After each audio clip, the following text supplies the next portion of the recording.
আসসালামু আলাইকুম। নতুন পর্বে সবাইকে ওয়েলকাম জানাচ্ছি। গত পর্বে আপনারা দেখেছিলেন যে আমরা কেবল কারে করে পাহাড়ের চূড়ায় উঠতে পারিনি। খুব বেশি মন খারাপ লাগছিল। আর কেন জানি এইবার কোনো কিছুই ঠিকঠাক মতো হচ্ছিল না। ভ্যাকেশন করতে এসে আমরা কোনো কিছুই প্ল্যান মতো করতে পারছিলাম না। এই সময়ে রোদটা আস্তে আস্তে পাহাড়ের চূড়া বেয়ে উপরে উঠতে শুরু করেছে এবং ঠান্ডাটা কিছুটা কমে এসেছিল। তুলনামূলক একটু কম আর কি। এছাড়া প্রচুর ঠান্ডা আসলে ছিল। রোদের জন্য এই সময় লেক ভিউটা খুবই সুন্দর লাগছিল। আয়শা চাইছিল যে ও পার্কে একটু খেলা করবে, আর ততক্ষণে আমিনাও ঘুমিয়ে পড়েছে। আমরা চাইনি আমিনাকে কাঁচা ঘুম থেকে উঠাতে। এমনিতেও গত কয়েক রাত ধরে আমিনা খুব ভালো ঘুমাতে পারছে না দাঁতের ব্যথার জন্য। আর ও ঘুমিয়ে থাকাতে আমাদেরও সুবিধা হয়েছে। আয়শাকে আমরা যথেষ্ট পরিমাণে সময় দিতে পেরেছি, ওর সাথে অনেক সময় খেলেছি। গত পর্বেও আমি আপনাদেরকে কয়েকবারই বলেছিলাম যে সবচেয়ে সুন্দর ভিউটা এখানে আসলে রোদ উঠলে পাওয়া যায়। দোলমিতের সৌন্দর্যই হচ্ছে রোদে। আমরা লেকের কাছাকাছি বাসা নিয়েছি, কিন্তু লেক ভিউটা আসলে ওভাবে উপভোগই করতে পারি নাই। বের হওয়া যায় না, বাচ্চাদের জন্য বেশি সময় বাইরে থাকা যায় না।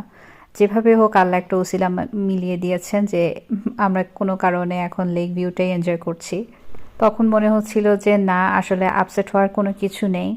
আমরা এক জায়গায় গিয়ে উপভোগ করতে পারিনি তো কি হয়েছে, অন্য জায়গার সৌন্দর্য আমরা খুব সুন্দরভাবে উপভোগ করছি এবং খুব ভালো কিছু সময় কাটাচ্ছি। এক পর্যায়ে আমার আসলে খুব ঠান্ডা লাগছিল, যেহেতু পানির কাছে আর পানিটা উপরে পুরো বরফ হয়ে আছে। যতই রোদ উঠুক না কেন, যতই আলো থাকুক না কেন, ঠান্ডা অনেক বেশি অনুভূত হচ্ছিল। খুব সুন্দর লাগছিল। লেকের যেই জায়গাগুলোতে বরফ জমে নেই, এরকম পানি ছলমল করছে, সেখানে হাঁসগুলোও খেলা করছে।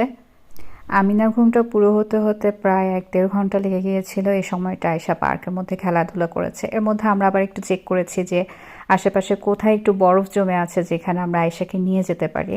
তা আমরা দেখলাম যে 1-1.5 ঘন্টা দূরত্বে আমরা আরেকটা জায়গায় যেতে পারবো যেখানে বরফ জমে আছে, সেখানে আয়শা খেলা করতে পারবে। আমরা ওয়েট করছিলাম আমিনা ঘুম থেকে ওঠার জন্য, আর এই ফাঁকে আয়শা আর আয়শার বাবা খেলাধুলা করছিল। আপনারা দেখতে পাচ্ছেন আয়শা পা থেকে বারবার জুতা খুলে ফেলছে। আমি আপনাদেরকে বলেছিলাম যে আয়শার পায়ে একটা নতুন অ্যালার্জি এসেছে জেলনি, যেটা ঠান্ডায় অনেক বেড়ে যায়।